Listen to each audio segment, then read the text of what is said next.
뉴스너머 대선 이야기를 알려드립니다. 대선 이슈를 팩트체크 중심으로 전달해드리는 대선 이모저모. 오늘의 주제 시작하겠습니다.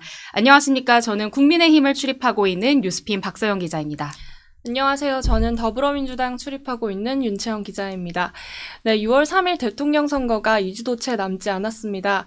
양당 후보들 모두 지금 전국 지역을 돌면서 유세를 한창 펼치고 있는데요. 오늘은 과거와 현재를 대선 현장을 비교해보는 시간입니다. 네, 함께 해주실 박창환 장한대 특임 교수님 모셨습니다. 안녕하세요. 교수님 네, 안녕하세요. 안녕하세요. 정치평론가로 활동하고 있는 장한대학교 박창환 교수입니다. 반갑습니다. 반갑습니다. 네, 반갑습니다. 일단 귀한 시간 내주셔서 다시 한번 감사드립니다, 교수님. 그러니까 대선이 지금 한창이에요, 한창. 네. 근데 저희가 오늘의 주제 자체가 과거의 대선 현장과 오늘날의 대선 현장을 좀 비교해보는 그런 좀 시간을 가져보도록 하는데요. 38년 전에 100만의 군중이 모였던 대선 현장이 있었다라는 이제 그런 뉴스를 보게 됐어요. 근데 사실 저랑 채영 기자 같은 경우에는 MZ 기자이기 때문에 사실 이 과거의 이야기, 과거의 대선 현장에 대해서는 잘 알고 있지 못하거든요. 정말로 실제 이런 100만 군중이 모였던 예전 과거의 대선 현장이 있었던 걸까요, 교수님? 네. 저는 X세대입니다. 근데 87년 대선은 제가 고등학교 때 치러진 선거거든요. 네네. 지금 100만 그러니까는 100만이 우리 과거에 무슨 촛불 집회 때 보던 엄청난 일이잖아요. 숫자거든요. 근데 그게 과거 선거 때는 일상으로 있던 일이었어요. 97년 대선 이전에 소위 우리가 말하는 박정희 정권 유신 시대와 네. 5공화국을 제외한 나머지 선거 기간 중에는 97년 이전까지만 하더라도 대통령 후보들의 5개 정당 연설회, 후보 연설회가 열렸었습니다. 그 후보 연설회라고 하는 거는 우리가 이제 방송이야 지금은 굉장히 방송국 숫자도 많고 네. 언론사도 많지만 과거 90년대 이전만 하더라도 방송국이라고는 공중파 두세 개밖에 없었어요. 근데 그 방송도 대부분 관제 방송. 신문사도 관제 아니면 어용, 보수 이렇게밖에 없었거든요. 네. 이러다 보니 선거의 어떤 문화의 분위기가 유권자들에게 직접 만나서 이렇게 호소를 하고 또 그 유권자들이 모였을 때 대통령 후보가 연설을 할 때 얼마나 모이느냐에 따라서 이 사람이 앞서가고 있구나. 왜냐하면 지금은 여론조사가 각 신문마다 언론마다 네. 다 있지만 근데 그때는 여론조사도 없었거든요. 있긴 했지만 그러네요. 사실상 그 여론조사에 대한 신뢰도라든지 네. 그다음에 지금처럼 매일 여론조사 나오는 경우들랑 완전히 다릅니다. 그러다 보니 누구 후보 연설회에 얼마가 모였다더라. 이게 소위 말하면은 이게 민심이구나를 보여줄 수 있는 가장 유일한 척도였습니다. 유신이 71년도에 있었으니까 예. 거의 16년 만에 치러지는 직선제 아닙니까? 네. 그러니까 국민들은 그동안에 내 손으로 대통령을 못 뽑아봤었는데 직접 내가 대통령을 뽑을 수 있는 기회가 생긴 거예요. 87년 6월 민주화 항쟁이라는 그 열기가 식지 않은 상황에서 치러진 선거였습니다. 처음에 포문을 연 거는 김대중 후보였어요. 평민당의 김대중 후보가 여의도 광장에서 100만 명이 모이게 됩니다. 자, 이렇게 지지세를 딱 보여주니까 다른 3명의 후보가 어떻겠습니까? 경쟁이 붙은 거죠. 그러니까 우리도 총동원해. 그러니까 노태우 후보 130만 명. 그다음에 김종필 후보가 좀 적긴 했지만 그래도 50만 명. 이렇게 모인 거예요. 한다고 해서 되는 게 더 신기한 것 같아요. 그러니까요. 어떻게 그렇게 전국에서 관광버스 할 것 없이 다 그 모였어요. 당시에 100만은 단위가 다릅니다. 그러니까 이거 한 번 집회하는데 지금 돈으로 따지면 수십억 쓴 거 아니냐 이런 얘기가 그때도 돌았었어요. 그래가지고 역시 대통령 선거할 때 돈 드는 거는 사람 동원하는 게 돈이 제일 많이 들거든요. 그런데 이걸 다 동원이라고 할 수는 없었어요. 그 당시는 87년의 민주화 항쟁의 열기가 그대로 살아있었기 때문에 김영삼이든 김대중이든 반드시 이제 소위 말해서 군부 독재를 끝내야 된다라고 하는 국민적인 열의가 있었기 때문에 자발적으로 참여하신 분들 굉장히 많았어요. 저희 아버지도 경기도권에 사셨는데 김대중 연설한다고 또 김영삼 연설한다고 그러면은 서울로 계속 가서 하시는 거예요. 직접 보고 오셨거든요. 제가 그걸 보고 자랐기 때문에 그런 점에서 그게 다 동원이다 할 수는 없었어요. 그만큼 국민들의 열기가 뜨거웠다 이렇게 볼 수 있겠죠. 어떻게 보면 지금보다 정치 고관여층이 굉장히 많았던 시대다 이렇게 평가를. 정치 고관여라기보다는 정말로 국민들이 이번 87년 대선은 국가의 어떤 뭐라 그럴까요? 이제까지 박정희 때부터 전두환 때까지 군부 독재였잖아요. 네. 그리고 유신과 5공화국은 네네. 아예 선거가 없었습니다. 그렇죠. 근데 그렇게 내가 대통령을 뽑을 수 있는 기회 자체를 박탈당했다가 그것이 수십 년 만에 이렇게 기회가 회복돼서 주어지니까 이 얼마나 국민들이 열뜻이 깊었겠어요. 그런데 그렇게 100만이 모이면 일이 안 생길 수가 없죠. 네네. 특히나 원래 노태우 후보에 대해서 김영삼, 김대중 지지층은 굉장히 적대적이었고요. 또 노태우 후보를 지지하는 소위 보수 지지층들은 김대중 그러면은 과거 빨갱이 뭐 이런 이미지를 가지고 있었거든요. 네네. 그러니까 상호 적대적일 수밖에 없는 겁니다. 자, 그런데 이 소위 100만의 이런 집회들이 계속 열리게 되고 그냥 이게 이제 그냥 뭐 축제처럼 치러지면 좋은데 싸움이 날 수밖에 없죠. 네, 잡음이 네. 그냥 전쟁 수준이었습니다. 노태우 후보가 이제 호남을 방문해서 이제 대중연설을 하게 되는데 그 당시로 따지면 뭐 전대협쯤 되겠죠. 네. 대학생들이 어디 군부 독재의 후계자가 이런 데로 오냐. 그래가지고 아예 유세장을 점거를 해요. 그러니까는 경찰들이 와가지고 이제 전경들이 와서 그 해산시킬 거 아닙니까? 그쵸. 체류탄 터지고 그래서 결국 유세가 취소돼 버리기도 하고요. 그리고 그 다음에는 이제 미리 경찰들이 딱 가가지고 노태우 후보가 결국 연설을 하는데 그거 가만히 있겠습니까 대학생들이? 그러니까 군부 독재 물러나라, 후보 물러나라 이러면서 뭐 강목, 뭐 화염병, 그다음에 뭐 돌 날라오고 그러니까.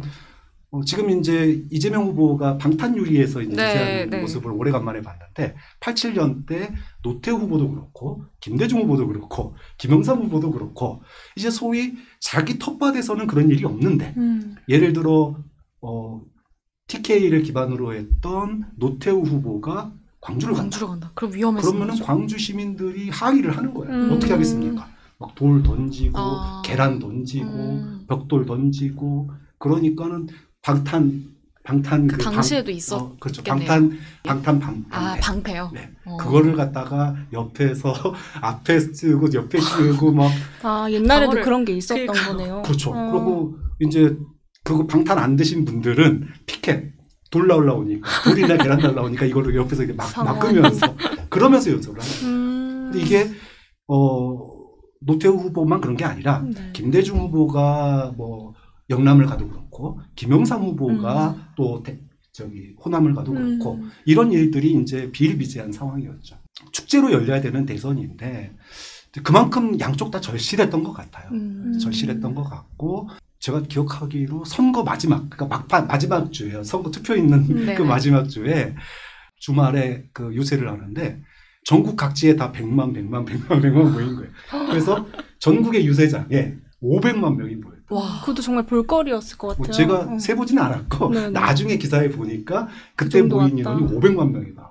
이거는 어마어마하네요. 뭐 거의 기네스북에 우리나라가 민주화 운동을 거치고 아마 첫 선거였기 때문에 그랬을 것 같아요. 그러니까 그만큼 국민들이 투표에 대한 열의 그리고 당시 대통령을 꼭 소위 말해서 문민정부를 탄생시켜야 된다라고 하는 그런 열의 그리고 빨갱이들에게는 못 내준다 이런 또 보수층이나 또 TK 지역의 어떤 열의 이런 것들이 정말 치열했던 그래서 전쟁과 같은 그런 유세를 했던 기억이 납니다. 저희가 알지 못하는 과거 연장, 네. 과거의 유세 연장. 그러니까요. 그 대비적으로 지금 현재의 유세 연장에 대해서도 좀 나눠보도록 할 것 같은데. 채용 기자 어때요? 요즘 이제 민주당, 국민의힘, 뭐 개혁신당 등등 해서 유세 현장 많이 있잖아요. 네. 저희 기자들도 많이 따라다니고 있는데 보면은 말씀해주신 과거랑은 정말 다른 것 같아요. 그렇죠. 요즘에는 좀 특이한 점이 있다면 그 정도로 모이지 않고 일단 사람들이 지나가다가 그냥 잠깐 들르는 정도. 그래서 한 보통 3,000명 정도로 집계되더라고요. 그 정도 있고 요즘 민주당 같은 경우에 좀 분위기가 그래도 밝고 이제 좀 올라서 그나마 의원들이 좀 춤을 추는 그런 모습들이 이제 이색 현장이라고 꼽더라고요. 의원님들 중에서는 이런 대선은 좀 처음이다라고 할 정도로 무대로 막 의원들이 서로 막 밀어서 이재정 의원 이재정 의원님이 그거를 주도하신다고 하더라고요. 그래서 이제 올라오셔가지고 축제 같은 분위기, 축제처럼 하는 그런 분위기가 좀 요즘에는 인상적인 것 같고 또 민주당 같은 경우에는 이제 보안에 엄청 신경 쓰고 그런 모습이 좀 이색적인데 국민의힘은 조금 상황이 다를 것 같아요. 국민의힘은 사실 그 수천 명 정도 이제 모인다고 얘기를 했는데 이게 사실 뭐 잘못 얘기하면 안 되는 게 지금 공식적으로 집계되는 게 없어요, 그렇죠. 사실상. 근데 이제 제가 느꼈을 때는 주요 도시나 이제 주요 거점 뭐 집중 유세를 하면 그 정도 모일 수는 있는데 매 현장마다 그렇게 모이는 거는 전혀 쉽지가 않은 것 같고요. 특히나 이제 좀 소도시 쪽으로 가거나 아니면 저쪽에 좀 지방 도시로 가게 되면은 뭐 정말 어르신들 그냥 정말 밭 매다가 오셔가지고 가끔 이렇게 구경하시는 어르신들 그 정도 있고 지역 주민분들 뭐 누구 왔어? 뭐 이렇게 기자들한테 물어보기도 할 정도로 관심이 크게 없으신 느낌? 그리고 제가 이번 현장을 가서 좀 느낀 게 사실 채영 기자랑 저는 지난 대선 때는 서로 당이 달랐어요. 정당이 달랐어요. 그러니까 지금 서로 각 정당을 좀 스위치해서 지금 겪어보는 건데 지난 대선 때는 느껴보지 못했던 어떤 태극기 물결이 있다고 해야 될까요? 그러니까 어르신들이 그렇게 정말 양손에 태극기나 성조기를 들고 오시는 분들이 되게 많아요.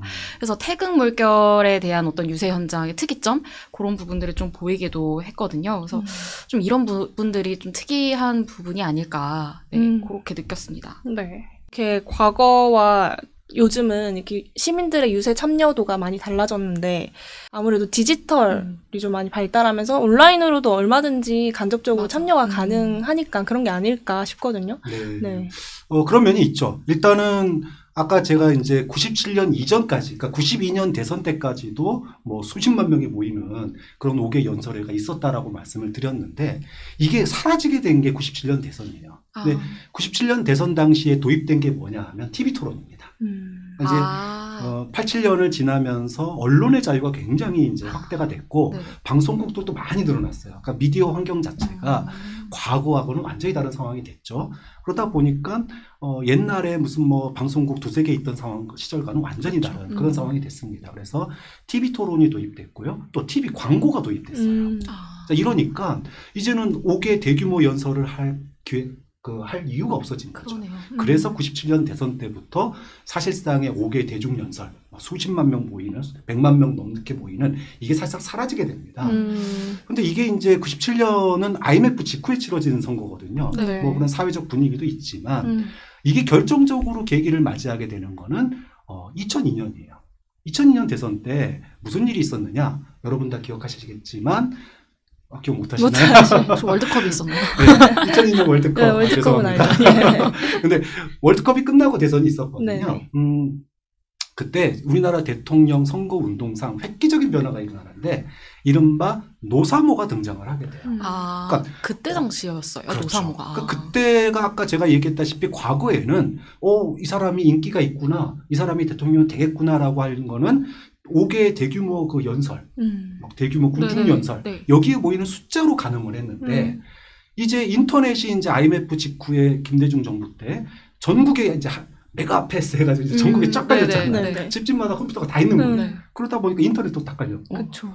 그러니까 이제는 그 후보, 대통령 후보나 내가 지지하는 정치인을 인터넷의 어떤 그 팬카페 이런 데로 모이기 시작을 한 겁니다. 그런데 그 효과가 노무현이 대통령 후보가 되고 나중에 후보 단일화에 성공하고 대통령 선거 전날 정몽준 후보가 단일화 이제 무효를 선언하거든요. 난리가 난 거예요. 근데 인터넷을 통해 가지고 이 노사모가 국민들에게 홍보를 하기 시작을 합니다. 큰일 났다. 우리 노무현을 갖다 대통령으로 만들어 달라. 그래서 이른바 투표 부대 동료가 시작됩니다. 이게 그 하룻밤 사이에 정말로 아침에 제 와이프 같은 경우에 평소에 누구 찍어라 선거운동 이런 거 전혀 관심이 없는 사람이거든요. 근데 그때 인터넷이 좀 보급되고 그거를 이제 보고 자란 세대니까 장인 장모님 막 등 떠밀어가지고 투표장 가야 된다고 뭐 이렇게 할 정도였어요. 제가 처음 봤습니다. 그걸. 위력이 어마어마하네요. 진짜. 그렇죠. 그때 사람들이 소위 이제 그걸 갖다 나중에는 투표 부대라고 불렀어요. 이 인터넷을 통해서 팬카페를 통해 가지고 소위 인터넷의 보급에 따른 새로운 어떤 문화가 시대의 변화가 소위 말하는 5개의 그런 연설회를 대체를 한 거죠. 그게 이제 결정적인 변화를 이뤘고 노사모의 이 사례를 보면서 그 뒤에 정치인들은 다 팬카페 만들기 시작합니다. 그렇죠. 엄청나는데 당연히 저 같아도 만들 것 같아요. 그 효과를 봤거든요. 그렇죠. 그래서 그 뒤부터는 이제 소위 말해서 팬카페 이거 중심으로 가는 거예요. 우리나라에서 이제 스마트폰이 보급된 게 2010년, 11년이 지나면서 드디어 갤럭시가 나오기 시작합니다. 맞아요. 그쯤이었던 것 같아요. 스마트폰이 나옵니다. 스마트폰이 나오니까 이제 집에서 컴퓨터만 보고 있지 않아도 되잖아요. 그렇죠. 이동하면서 밖에서도 볼 볼 수 수 있죠. 그쵸. 그래서 그때부터 지금으로 이제 유튜브, 카카오톡 음. 이걸로 대선이 치러지기 시작하는 거예요. 12년 대선 때는 박근혜 후보가 정말로 어떻게 보면은 그때는 문재인 후보가 좀 더 유리하지 않는다 이런 얘기도 네. 있었거든요. 네네. 그 투표가 정말 젊은 세대가 투표를 향하는 그 행렬이 어마어마했었어요. 우리 이거 큰일 난다. 카톡에 박근혜 이 박사모 카톡을 다 점령을 했습니다. 그래서 어르신들, 강남에 사시는 분들, 투표장 모습진들 가셔라. 투표 부대가 만들어진 거예요. 카톡의 위력이었습니다. 그리고 여러분 다 아시겠지만 최근에는 지난 대선 때는 어떻게 됐습니까?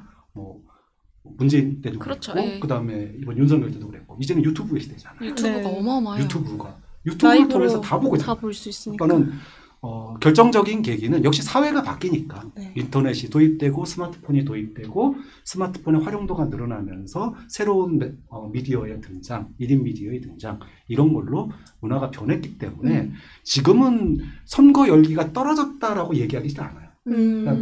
바뀐 거죠 그냥. 문화가 바뀐 옛날에는 거죠. 인터넷 없고 스마트폰 없으니까 그렇죠. 모일 수밖에 없었어요. 그래가지고 여의도 광장, 뭐 그다음에 네. 부산역 광장 네. 뭐 이런 데로 모일 수밖에 없었던 거고 지금은 방송도 많고 언론도 많고 그쵸. 유튜브도 많고 그렇죠. 그러면 내가 굳이 현장에 안 가도 안 가도. 실시간으로 지켜보고 음. 그래서 동시 접속자 수 이게 그게- 제일 중요한 거죠. 지금 말씀 들어보고 생각해보니까 라이브 동시 접속자 수가 몇십만 나오거든요. 그쵸. 중요 현장들은. 거기 다 계셨네요. 이게 없었다면 어떻게 됐을까요?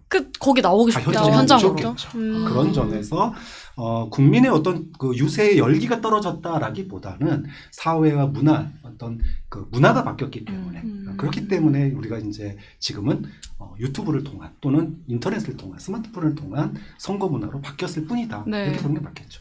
이게 실제 근데 유세 현장을 가면은 저희야 이제 언론사기 때문에 이제 언론사가 따라다니는 이제 카메라가 있겠지만 그 외에도 일반 유튜버분들이라고 해야 될까요? 개인 유튜버분들도 그 실제 현장을 촬영하기 위해서 진짜 많이 오세요. 생각보다 정말 많이 오시고 그리고 그분들이 찍는 그 송출하는 영상에 대해서도 접속자 수가 생각보다 많더라고요. 그래서 그걸 보면서 이게 정치에 대한 관여하거나 그러니까 관심도가 높은 일반 시민들이 이 온라인상에서 굉장히 뜨겁게 보이고 있구나라는 건 저도 느끼긴 했는데 그 깨알로 홍보 하나 하자면 뉴스빔 TV가 라이브를 진짜 열심히 하고 있어요.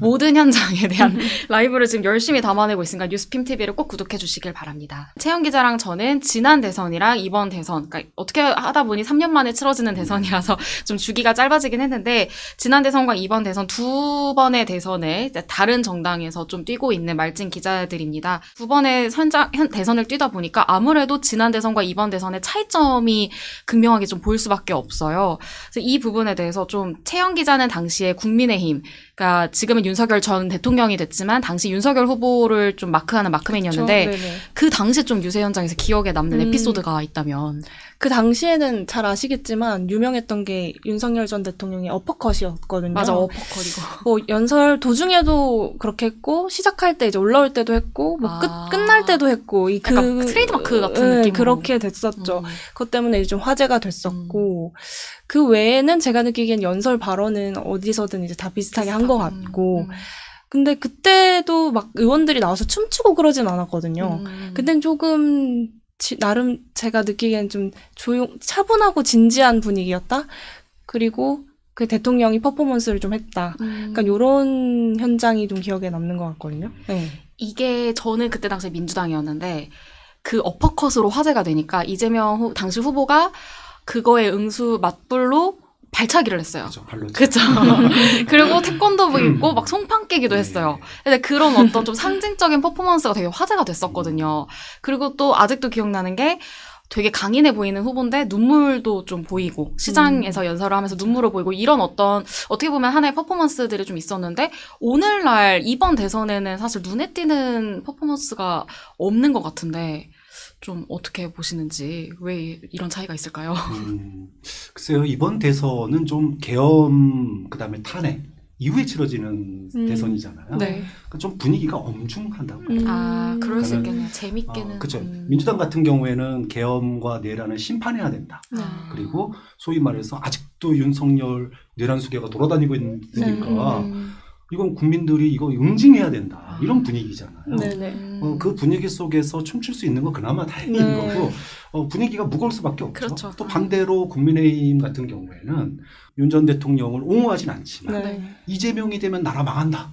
이렇게 얘기하고 있는데 나라 망하는 거를 막아야 되는 입장인데 거기서 막 춤추고 그렇죠. 뭐 그럴 수는 벚꽃 날리고 이럴 수 없네요. 없잖아요. 네. 그러다 보니까 선거의 전반적인 분위기가 조금 무겁고 조금 진중하다. 이렇게 얘기할 수 있을 것 같아요. 후보, 특히 이재명 후보 같은 경우에는 지금 뭐 신변 위협을 자꾸 받고 있다고 하니까 그래서 방탄 유리막까지 세웠고 그래서 본인은 그 유리막 안에 갇혀서 연설을 하다 보니까 이제 뭐 행동에도 제약이 있고 대신에 의원들이 앞서서 이제 춤춰주는 것 같아요. 그 대신 축제 현장을 먼저 만들어주고 유세하실 때는 이제 좀 차분한 분위기 속 치러지고 그런 것 같습니다. 그래서 이번 대선 유세 현장을 보면 이재명 후보 같은 경우에는 그런 보안상의 이유로 좀 절제된 행동들이 많은 것 같고 그다음에 김문수 후보 같은 경우에는 좀 아까 서영 기자가 말씀해 주셨지만 극우가 좀 결집하는 그런 현상을 보이면서 좀 구시대적인 그런 모습이 아닌가 이런 평가도 좀 나오고 그러니까 박정희 전 대통령을 자꾸 끌어와가지고 네. 박정희 신화에 대한 언급이 되게 많은 편이에요. 네. 그러고 있고 이준석 후보 같은 경우에는 그나마 좀 오바마의 그 연설, 유세 화이트 연설을 셔츠. 그 오마주하기 위해서 화이트 셔츠 입고 좀 그런 모습을 보이고 있고 이 각 세 후보의 유세 현장은 조금씩은 비슷한 듯 다른 점도 있는 것 같거든요. 그렇죠. 어떻게 보고 계신지 좀 궁금해요. 그 이재명 후보 뭐 방탄 이야기하기 전에 이재명 후보가 말수가 많이 줄었어요. 확실히 그다음에 맞아요. 표현도 많이 뭐랄까 지난 대선과 비교해 보면 좀 부드럽다. 맞아, 톤 다운된 느낌이 네, 있죠. 이런 느낌이 있죠. 아무래도 이제 좀 부자 몸조심 아니냐 이런 평가를 안 할 수가 없습니다. 소위 말해서 그 동안에도 이재명 후보 뭐 말만 하면 이게 이제 뭐 선거법이다 뭐 말들이 많았기 때문에 그런 것도 있는 것 같고요. 근데 무엇보다도 지금은 이제 이번 진영 대결로 보지 않잖아요. 민주당은. 그러니까 보수와 진보의 대결이 아니라 계엄과 내란에 반대하는 국민들의 힘, 국민들의 주권 행사 이렇게 보거든요. 네. 그러다 보니 폭넓게 안아야 되는 네. 그런 이제 선거 구도를 만들려고 해요. 그러다 보니까 좀 더 부드러운 말이 많이 나오는 것 같고 그리고 계엄에 대한 심판이라고 했잖아요. 그런데 아직도 계엄과 내란은 끝나지 않았다라고 얘기를 하고 있습니다. 네. 지난 겨울에 우리가 이재명 후보 사실은 테러 당하는 걸 봤잖아요. 네. 그렇죠. 그런 게 있고 또 지난 계엄 과정에서 정치인 체포라든지 뭐 아직 밝혀지진 않았습니다. 수사 중이겠지만 정치인에 대한 뭐 저격, 살해 뭐 이런 얘기도 있었기 때문에 지금 어떻게 보면 민주당 입장에서는 변수는 이재명 후보에 대한 테러 이게 가장 큰 변수다. 그쵸. 그리고 이것이 상징하는 바는 계엄과 내란 세력이 아직도 있다라고 하는 걸 보여주는 거죠. 그러니까 방탄 유리 속에 들어가 있음으로 인해서 지금 그만큼 아직도 엄중합니다. 그러니까 누가 이거를 해결할 수 있냐? 국민 여러분이 해결할 수 있습니다. 투표로 응징해 주십시오라고 하는 상징적인 의미를 그 안에 담은 거죠. 근데 반면에 김문수 후보 같은 경우에는 연령도 가장 높아요. 맞아요. 연령도 높으시고 사실은 김문수 후보가 막 그런 얘기 뒤에서 많이 하는데 어쩌다가 대통령 후보 이런 얘기도 많거든요. 근데 그거는 본인도 인정을 하실 그쵸. 거예요. 어느 날 노동부 장관하고 있는데 계엄하고 있는데 본인이 사과 안 했더니 어느 날 지지율이 10% 20% 막 올라가시는 거죠. 그렇죠. 그러다가 대통령 후보까지 된 거예요. 그렇죠. 그러니까 다른 후보들에 비해서 준비가 부족한 건 사실입니다. 그러니까 물리적으로 네네. 준비할 시간이 부족했어요. 그리고 본인이 어떻게 보면은 확실하게 나는 계엄 지지합니다 이런 얘기는 안 하지만 네. 부정선거에 대한 입장도 그렇고 또 계엄에 대한 입장도 그렇고 확실히 전통 보수의 어떤 그 극우 보수의 네. 아무래도 이제 정강훈 목사 이쪽에 지지가 많다 보니까 기반을 거기에 두고 네, 계셔서 그러다 보니까 이제까지 나왔던 어떤 보수의 주장들 이거 교과서 읽는 듯한 느낌 네. 이런 느낌을 벗어나지 못하고 있는 거 아니냐 이런 평가를 받는 것 같고요. 네. 근데 이준석 후보는 이번에 현수막 보셨지만 새로운 대통령이라고 하잖아요. 네. 그러니까 나는 퉁쳐서 국민의힘이든 민주당이든 다 9세대. 음. 이제 여러분처럼 MZ세대들이 이런 새로운 세대를 만들어가야 된다. 그러려면 소위 지난 대선 때 사상 최대의 비호감 대선이라고 그랬잖아요. 네. 윤석열도 싫고 이재명도 싫다. 이런 사람도 꽤 많았거든요. 그렇지만 어쩔 수 없이 찍었다. 이런 분들이 많았는데 이제 그런 사람들 다 나 찍으라는 거죠. 그러다 보니 나는 뭔가 나이도 이제 40이니까 네. 뭔가 새로운 정치, 그 다음에 젊음 이런 걸 표현하고 싶어서 노 넥타이에 네. 그리고 대학 가서 학식 같이 먹고 네네. 뭐 이런 것들을 집중적으로 보여주는. 그래서 각 후보마다 각자의 지금 선거를 바라보는 그런 구도가 이 유세의 어떤 특징으로도 이어지고 있는 거 아니냐 그렇게 봅니다. 그 이준석 후보 얘기 나와서 그냥 정말 이거는 뭐 그냥 우스갯소리긴 한데 그 이준석 후보 현장에 가면은 늘 이제 흰 셔츠에 노 넥타이잖아요. 그래서 제가 그냥 우스갯소리로 그 관계자분한테 이준석 후보는 그럼 흰색 셔츠를 몇 장이나 갖고 계세요? 이렇게 여쭤봤어요. 한 7장 갖고 계신가요? 그래서 아니 제가 센 것만 해도 한 17장 갖고 계신 것 같은데요. 이렇게 그냥 우스갯소리로 얘기를 하시더라고요. 빨지 않는데 계속 나와요. 어디서 흰색 셔츠가. 아니 흰 옷 입으면 생각해 보세요. 커피를 마시든 그러니까요. 밥을 먹든 학식 먹는 게 튀잖아요. 그러니까요. 그러면은 차에서 이동하면서 맞아요. 갈아입고 뭐 이렇게 계속 나온대요. 그렇죠. 그런 어쨌든 비하인드 에피소드가 네. 있었다. 얼마짜리인지가 좀 궁금하네. 싼 걸로 하시지 않았을까. 그 얼마 전에 김용태 국민의힘 비상대책위원장이 두 후보의 배우자에 대한 이제 TV 토론회에 대한 이슈를 좀 띄웠어요. 물론 이재명 후보 측에서는 거절을 하면서 이제 성사가 될지는 미지수긴 한데요. 이 배우자라는 타이틀이 생각보다 이번 대선에서 좀 중요하게 작용을 하고 있는 것 같기는 해요. 설란영 여사 같은 경우에는 오늘자 기준으로 이제 공식 석상에 이제 공개가 됐고, 아직까지 김혜경 여사 같은 경우에는 뭐 공식적인 행보를 보이고 있진 않은 것 같긴 한데, 이 배우자라는 이 부분이 이번 대선에 좀 크게 좀 작용을 할 수 있는 걸까요? 우리가 이제 김건희 씨를 안 떠올릴 수가 없잖아요. 네. 그러다 보니까 국민의힘은 김건희, 김혜경 이걸 동급으로 놓고 이준석 전략이죠. 동급으로 놓고 이 사람들 아니잖아. 이걸 강조를 하고 싶은 거예요. 근데 결과적으로는 김건희 특검도 당론으로 거부해놓고 네. 이제 와서 배우자 검증하자 그러냐? 특검이나 찬성하지. 이렇게 얘기가 나오니까 김용태 비대위원장도 결국 사과를 하면서 이게 물 건너갔는데 네. 사실은 배우자가 선거운동에서 차지하는 비중은 굉장히 큽니다. 지지난 대선이죠. 문재인 후보가 이제 탄핵 이후에 대통령 선거를 하는데 사실은 문재인 후보는 한 번 떨어졌잖아요. 네. 그런데 이제 두 번째 이제 당선된 건데 호남에서 호남 사람들이 호남 후보를 내지를 못했죠. 김대중 이후에. 예. 일종의 이제 영남권 그쵸, 인사를 어떻게 보면 데려와서 예. 어떻게 보면 당내에 있는 영남권 인사를 밀어주는 형국이란 말이에요. 그러니까 호남은 항상 도대체 민주당이 우리한테 해준 게 뭐냐 이런 불만들이 있어요. 이재명 후보도 지난번에 호남에서 결속력이 좀 약했다. 네네. 이 평가를 받았거든요. 그렇기 때문에 당시에 문재인 후보의 부인 호남에서 한 달을 살았다. 뭐 이런 얘기가 있었어요. 그래서 그 한 달 동안 뭐 했습니까? 목욕탕 돌아다녔어요. 김정숙 여사가요. 목욕탕 돌아다니면서 등 밀어주면서 하하호호 깔깔깔. 이 과거의 대통령 부인들도 이런 선거운동 많이 했거든요. 즉 남편이 후보가 직접 해결하지 못하는 거. 그렇다고 또 그렇게 시간도 안 되잖아요. 그 부분을 배우자가 저인망식으로 시장, 목욕탕, 미용실 밑바닥 민심이죠, 그렇죠. 그게. 그 밑바닥 민심에 조금이라도 호의적으로 바꾸기 위한 그런 선거운동을 했었고 지금 김혜경 여사 같은 경우도 마찬가지죠. 이재명 후보가 지금은 비호감이 많이 떨어졌다고 하지만 그래도 여전히 비호감이 있는 후보이기도 해요. 그걸 갖다가 조금이라도 완화, 특히 호남 그 5.18 뭐 관계자들 만났잖아요. 김혜경 여사가. 네네. 호남에서의 그 소위 영남권 민주당 대선 후보에 대한 이미지는 뭐 예를 들어 계엄에 반대하니까 윤석열이 싫으니까 이런 것들에서 또 출발을 하거든요. 네. 그런데 이게 정말 내 후보야라고 하는 마음 이게 지난 재보궐선거에서 민주당 후보가 떨어졌잖아요. 네. 그러니까 이 동일시화 전략은 국정을 유지해 대통령이 된다 손 치더라도 국정 수행의 동력을 만드는 데 있어서도 소위 지지의 결정은 굉장히 중요합니다. 그런 점에서 사실은 민주당도 그런 준비했었어요 과거에. 김혜경 여사가 광주 밑바닥 돌아다녀야 된다. 근데 계엄과 이 탄핵이 되면서 이 상황이 좀 바뀌었는데 어쨌든 그러다 보니 김혜경 여사는 로우키, 그렇죠. 호남이라든지 이런 걸 하는 거고 네.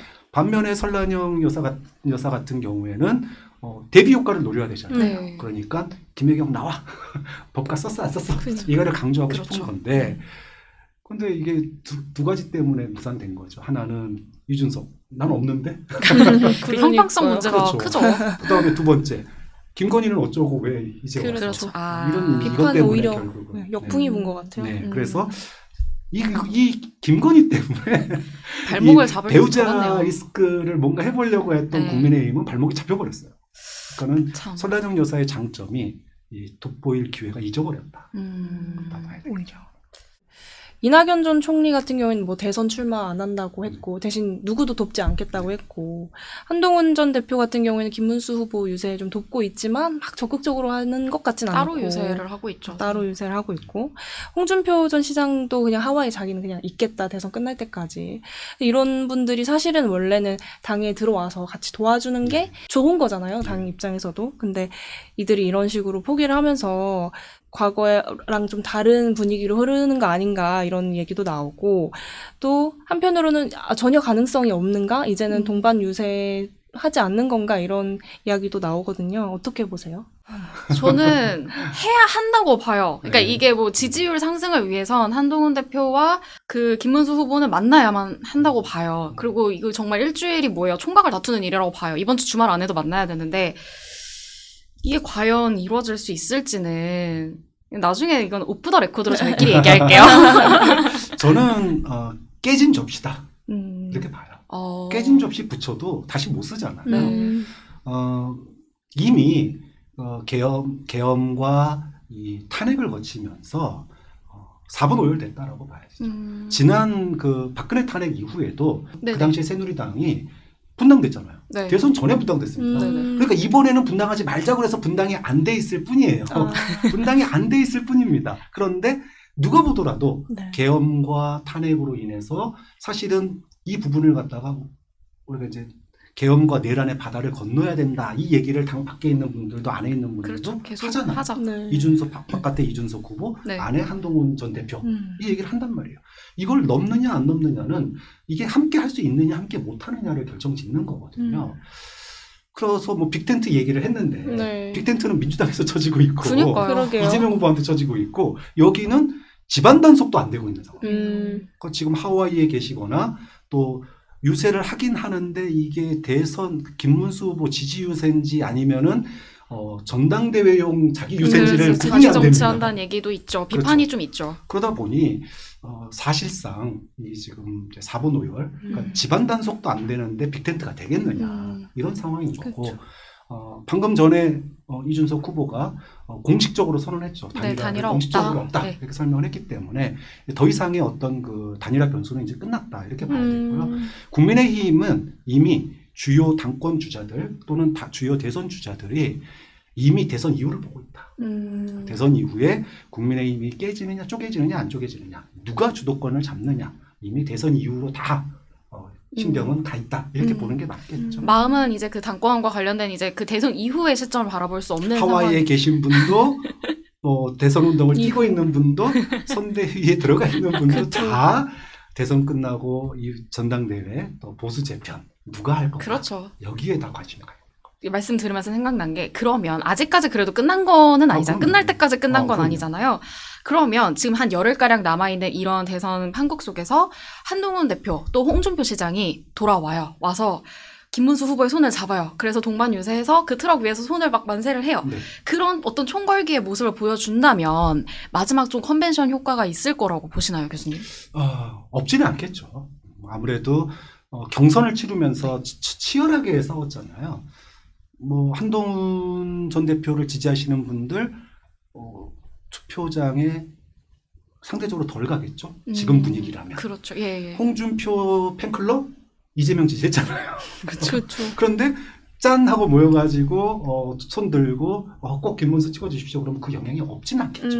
그런데 그분들이 나온 만큼 이제까지 했던 말이 있고 행동이 있는데 쉽게 그게 복구가 되겠냐. 그래서 결집도가 약해지는 건 불가피하다고 그런 점에서 이미 빅텐트는 물 건너갔고 집안의 어떤 그 결집도도 이제 소위 말해서 지금 보여주고 있는 여론조사 한 38%까지 오늘 나왔는데 네.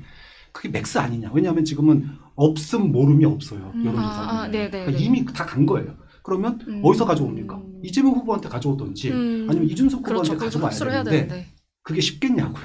단위가 안 됐고. 그다음에 이재명 후보 쪽은 명확한 거예요. 계엄, 내란, 탄핵 찬성. 이걸로 딱 정해져 있는 거예요. 그러니까 더 이상 가져올 표가 있겠느냐. 그러니까 소위 말해서 하와이에서 오시던 아니면은 선대위에 다 들어가셔서 손잡던 어디 가져올 데가 없다. 유일하게 가져온다면 이준석 표 좀 가져오는 것 정도일 텐데 결국은 대세를 역전시키기는 좀 어렵지 않을까. 이렇게 여론조사 분석도 할 수 있겠죠. 네, 감사합니다. 네, 우리나라의 미래를 책임질 대통령이라는 사람을 뽑는 선거입니다. 뉴스핌 TV는 앞으로도 대선 현장과 그리고 그 뒷 이야기를 꼼꼼하게 취재해서 시청자 여러분들께 알려드리도록 하겠습니다. 오늘의 대선 이모저모 여기서 마치겠습니다. 함께해 주신 박창환 교수님 다시 한번 감사드립니다. 감사합니다. 감사합니다.